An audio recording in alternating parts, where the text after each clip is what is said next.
Hello viewers, welcome to creative ideas. First எல்லாருக்கும் நான் advance happy new year wishes சொல்லிக்கிறேன். எனக்கு 2025 இந்த நியூ இயருக்கு தான் ஒரு யோசனை வந்தது. அதாவது நியூ இயருக்கும் ஒரு நியூ இயர் கண்டிப்பாக இருக்கும். உங்களுக்கு புரியலன்னு நினைக்கிறேன். ஃபர்ஸ்ட் நியூ இயர் எப்போ வந்தது, யார் கண்டுபிடிச்சா, இதை பற்றி தான் இந்த வீடியோவில் நம்ம பார்க்க போகிறோம். ஒரு 500 வருஷத்துக்கு முன்னாடிலாம் இந்த நியூ இயர்ன்றதை எப்படி கணக்கிட்டாங்கன்னா சூரியன் தோன்றதை வச்சு தான். அதாவது இந்த சம்மர் வின்டர் இந்த பேஸ் பண்ணி தான் நியூ இயர்ன்றதை கண்டுபிடிச்சாங்க.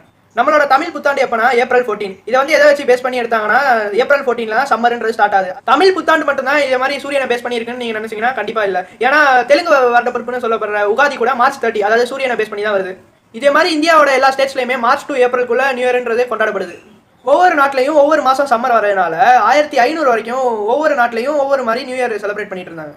என்னதான் 45 பிசிலே ஜூலியஸ் சீசர்ன்றவர் ஜனவரி 1 நியூ இயரா கொண்ட கேலண்டர் இன்ட்ரடியூஸ் பண்ணாலும் அவர் ஆட்சி செஞ்ச ரோம் நாட்டை தவிர வேற எங்கேயும் இந்த கேலண்டர் அவ்வளவா ஃபேமஸ் ஆகல. இதே மாதிரி கேலண்டர்ஸ்னால வர கன்ஃபியூஷன்ஸ்லாம் அவாய்ட் பண்ணணும்னு 1582 அப்ப போப் கிரிகோரி 13 நம்ம இப்ப யூஸ் பண்ற கேலண்டரை